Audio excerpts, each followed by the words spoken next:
বন্ধুরা, আশা করি তোমরা সবাই ভালো আছো। তোমার চ্যানেলে তোমাদের সবাইকে স্বাগতম। তো এই মুহূর্তে যেটা আমি তোমাদের বলছি সেটা হচ্ছে আমাদের ভার্স, অর্থাৎ আমাদের পরীক্ষাতে 3টে ভার্স রয়েছে। এখন কথা হচ্ছে যে সারা বছর ঠিকঠাকভাবে পড়া হয়নি, এখন আমি পরীক্ষার হলে যাওয়ার আগে কি পড়ে গেলে আমি মোটামুটি লিখে আসতে পারবো। তো দেখো, 2 মার্কের জন্য তো আমাকে একটু ভার্সের ব্যাখ্যাটা পড়তে হয়। তবে তোমাদের আমি একটা টিপস দিতে পারি, যাতে করে তোমরা 2 মার্কের প্রশ্নও লিখতে পারবে, ইভেন 6 মার্কের প্রশ্নও কিন্তু লিখতে পারবে। সেটা কি করতে হবে?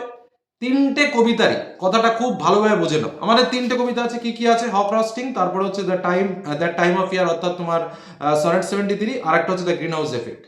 3টে কবিতারই সিগনিফিকেন্স অফ টাইটেল। 1 নম্বর প্রশ্ন হলো, 3টে কবিতারই কিন্তু পড়তে হবে। আমি একটা পড়বো আর একটা পড়বো না, তাহলে কিন্তু হবে না।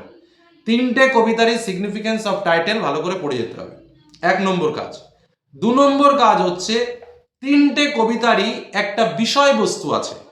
প্রত্যেকের কাছে সহায়িকা বই আছে, সে যে কোম্পানির সহায়িকা থাক না কেন, প্রত্যেকটা কবিতার একটা দেখবে সার সংক্ষেপ আছে, যেটাকে বলা হয় সারমর্ম বা সামারি। তোমার কাজ সেই সামারিটা মেমোরাইজ করা। তাহলে কি বললাম? কবিতার 3টের 2টো করে অংশ আমার জানতে হবে।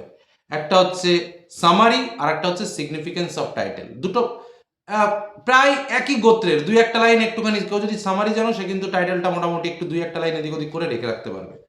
এই যে দুটো পার্ট আমি বললাম, যেখান থেকেই প্রশ্ন আসুক না কেন, 6 মার্ক কোশ্চেন, এই সিগনিফিকেন্স বা টাইটেল ওপেন কোশ্চেন একটা পাবে। আমি তোমাদের আজকে বলে দিলাম, ওপেন কোশ্চেন একটা পাবে।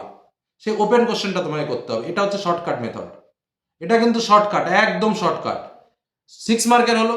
আর 2 মার্কের জন্য যে প্রশ্নগুলো রয়েছে, তোমরা কি করবে? কবিতা থেকে যে প্রশ্ন আসবে মোটামুটি যদি ওপেনলি লিখতে পারো, যদি জানা থাকে তো ভালো কথা, যদি না জানা থাকে ওই যে তুমি যেটা সার সংক্ষেপ পড়েছিলে, একদম ছোট্ট করে যে সার সংক্ষেপ, তার ভেতরের প্রশ্নটা বুঝে তার থেকে যে 2-1 লাইন লেখা যায়, সেরকম ভাবে 2-1 লাইন করে উত্তর লিখে আসবে, খাতা ফাঁকা রেখে আসবে না।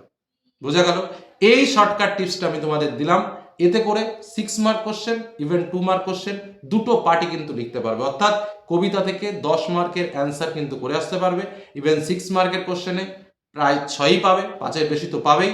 আর 2 মার্কের দুটো কোশ্চেন লিখে আসতে পারলে, যদি একদমই খারাপ লেখা হয়, ন্যূনতম মানের লেখা হলেও কিন্তু সেখানে তোমরা 2 বা 3 মার্ক কিন্তু 4-এর মধ্যে পেয়ে যাবে। অর্থাৎ 10-এর মধ্যে 5-7 মার্ক কিন্তু একদম হাতের মুঠোয় চলে আসবে। বোঝা গেল শর্টকাট ট্রিক্স এই মুহূর্তের? কবিতা থেকে বললাম। এর আগে আমি নাটক থেকে বলেছি, আগের ভিডিওটা থেকে 4টে প্রশ্ন বলেছি, একদম হুবহু সেখান থেকেই পাবে। চলো, ধন্যবাদ।